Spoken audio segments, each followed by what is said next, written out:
Hey everybody, I just wanted to address the common belief that if a woman is being abused or she's being hit or any other type of physical violence committed against her, that surely she's somehow at fault, right? Surely she's provoking him, or surely, I'm sure you guys have heard it takes two to tango. There's two sides to every story. Like, surely he would not have done that unless she really, just got under his skin and just pushed him to do it, right?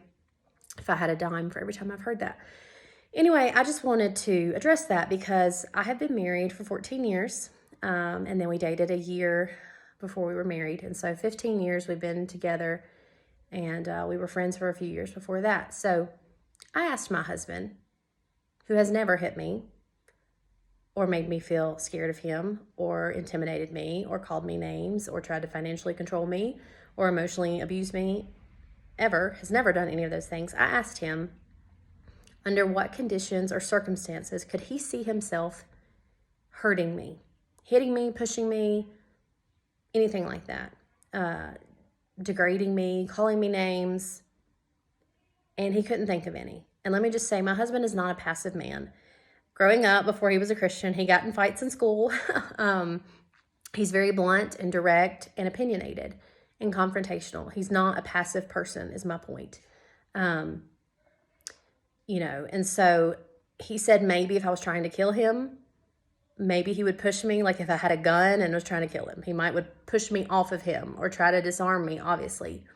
But he couldn't think of any scenarios where he would hurt me.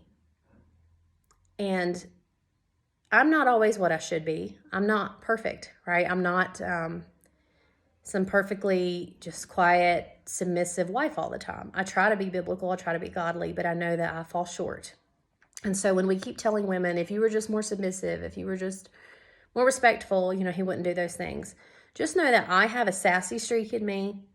I'm opinionated, I'm blunt. And if there ever were a scenario that, quote, could provoke a man to hit me, I'm sure I've been in that zone, and he yet has never hit me. And so abusers abuse because they are abusers.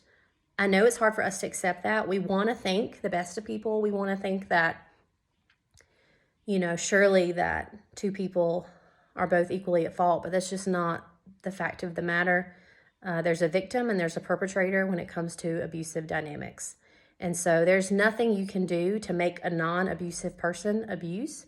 And there's also nothing you can do to make an abusive person not abuse.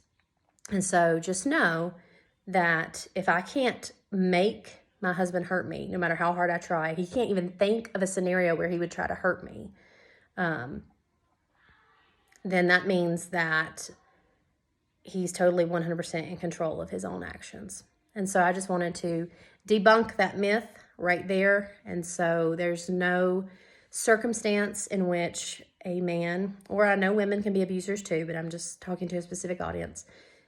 You're never at fault if a man puts his hands around your throat or pushes you or shoves you or degrades you or calls you names or tries to control you, tries to hurt you, tries to manipulate you.